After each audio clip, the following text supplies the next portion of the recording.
Welcome to another episode of Frozen Oil. Once again, it's Rich, and today's episode, we're going to call it a PSA to Panthers fans. So, after the last video, I've been getting nothing but comments about the hit by Draisaitl on Barkov, and I mean, at the end of the day, he did leave his feet, but this is a two-way street, and I mean, I gotta say,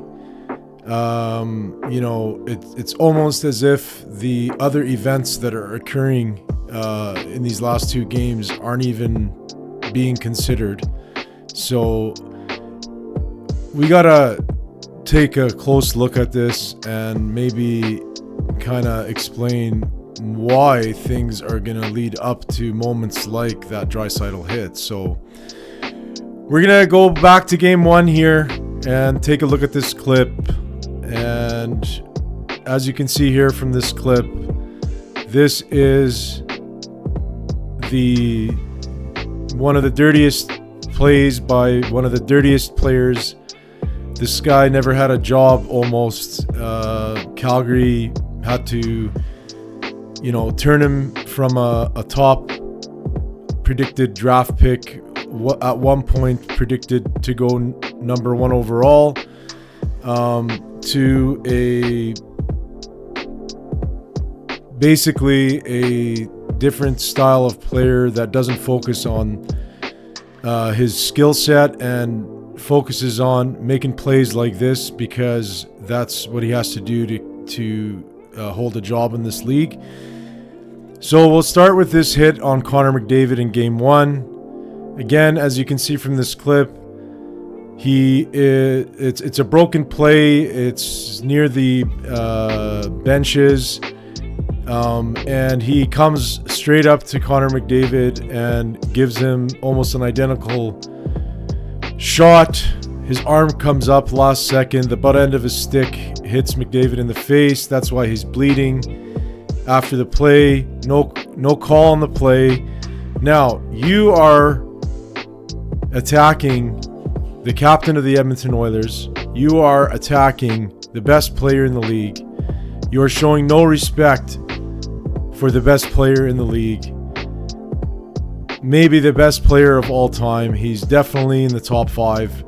And for someone to keep making comments about a play, well, what about this play? What about that play with McDavid in game one? What about that? So we move on from that, and now we're going to get into game two. And here we are again, game two. We've put that play behind us. We haven't gone out and, hunted down Bennett. We haven't looked for, any sort of payback so far against him in that play. And then we get to the opening period, and here you see behind me again, Bouchard is handling the puck behind the net, and he goes at Bouchard and knocks him knee on knee. They call it a trip. It's not a trip. He obviously went for the knee. It makes it even more dangerous because he's so close to the net there and the post, and anyone that's played hockey and has lifted one of those nets, they are a heavy piece of iron there to move around. So it's an extremely dangerous play made by the same player, and it's a dirty hit. So now both of those are in our minds.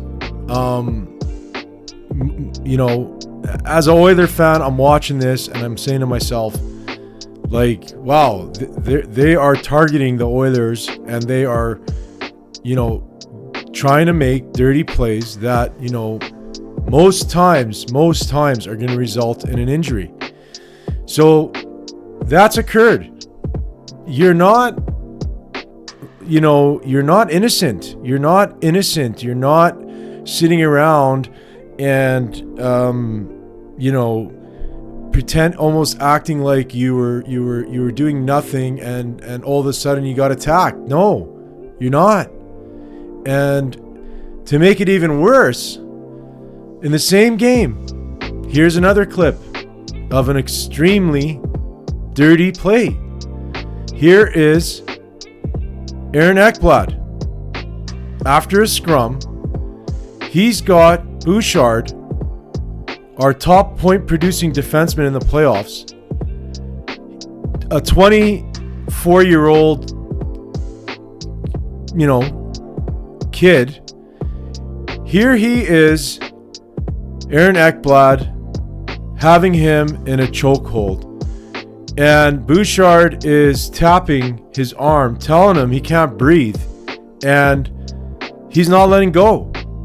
Now, that is a suspendable play. And I'm surprised that a suspension didn't come. But I can promise you this. The Edmonton Oilers are not going to forget that. The Edmonton Oilers are not going to forget that chokehold by Aaron Ekblad. And I'm telling you right now that, I'm not too sure how it got to that point, but anybody that watches hockey, anybody that plays hockey knows that that's not a proper thing to do. It's outside the code of hockey. It's a disgusting way to handle a scrum. And on top of that, the guy's telling you have me here from behind and I can't breathe and you're not letting go. So, that could have ended differently in a lot of ways. Thankfully, he wasn't, injured on the play from that. But again, that's another dirty move that is not a hockey-related move that has occurred in the game that is initiated, once again, by the Florida Panthers. So we move on to the third period now. And as you can see in this clip, it's the first minute of the third period. And you have a 22-year-old rookie, getting legitimate time he's not a rookie, but he's 22 years old. And you have, once again, Sam Bennett coming in with a high headshot on him. It's unbelievable. And there's no call on the play. So, there were 3 instances with Sam Bennett that have occurred in the first 2 games.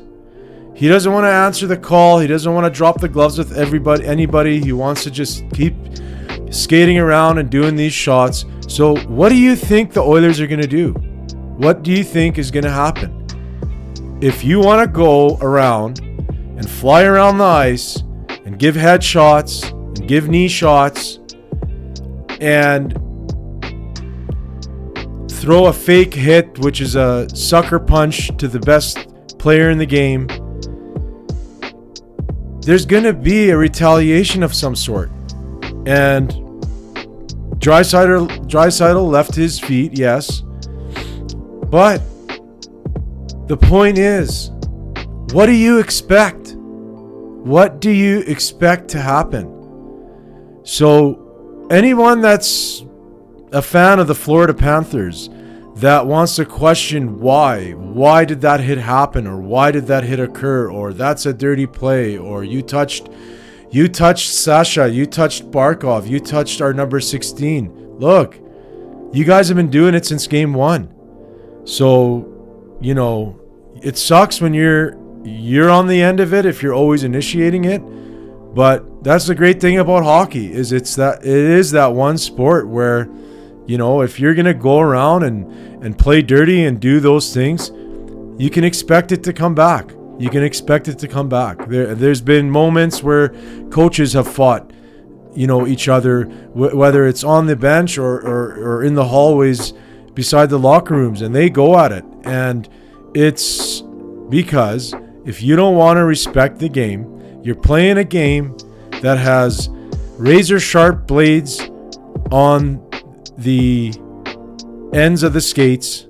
I mean, you know, if it's gonna go to a level of MMA, what's gonna stop somebody from doing a kick with their skate on?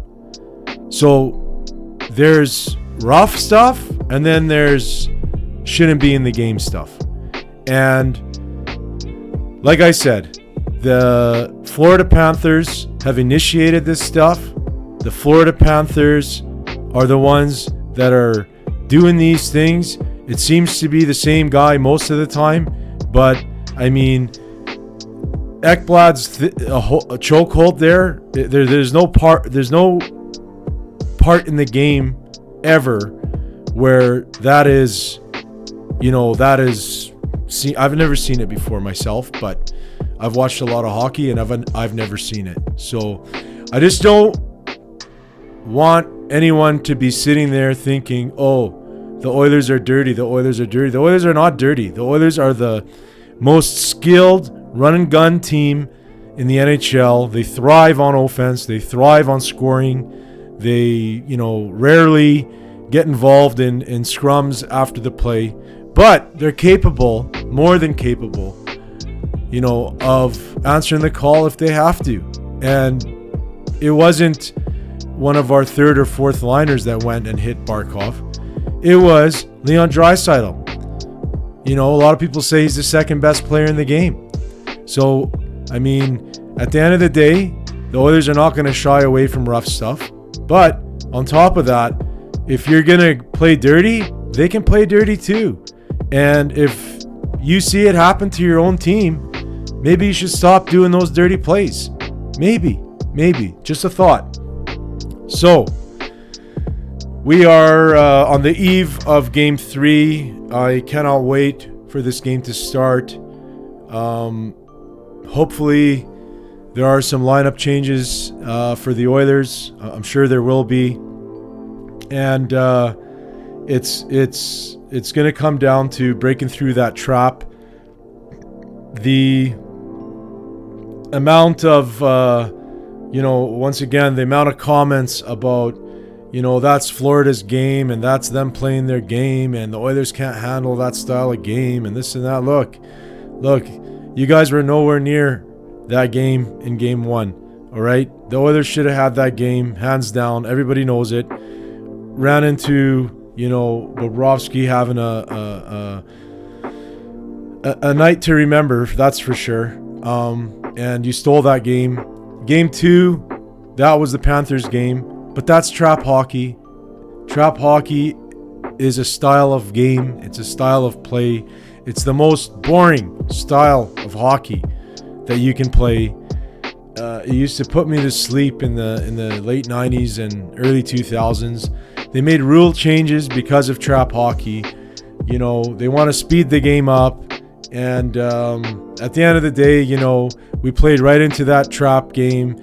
So many whistles, so many penalties. It's just not a style of play that, as a fan, at the end of the day, I'm a fan, and I just don't like that style of hockey. I like to see the speed and I like to see the skill. So at the end of the day, the Oilers got to break through that trap. And then once you break through that trap and build a lead, you cannot play trap hockey again. So you can't play that system. So it's extremely important that the Oilers score and get a lead early so that they do not revert to playing that trap and bogging the neutral zone down and making it a snooze fest. So that's pretty much all I wanted to say today. I wanted to thank everyone that watched our last videos. It got a lot of views. And we appreciate that, whether you're a Panther fan or an Oiler fan or a hockey fan in general. Really appreciate that. But, I'm not going to sit here and pretend that the Florida Panthers are innocent by any means. The The hits are there for you to see. You can make the call yourself. At the end of the day, Leon Draisaitl, Connor McDavid are not going to go around and hit anybody, that doesn't have a reasoning behind it. Their style of play is based on skill and speed and scoring. So maybe there should be a question mark, over Sam Bennett's head saying, well, why is this occurring? So you know why it's occurring. And I will be shocked. I will be shocked. Shocked.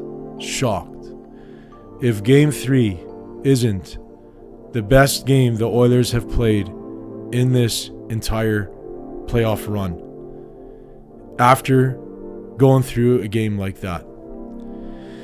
So we'll hope for the best, as Oiler fans always do. And I want to say thanks for watching this video. Please consider taking the time to subscribe. And most importantly, go Oilers, go.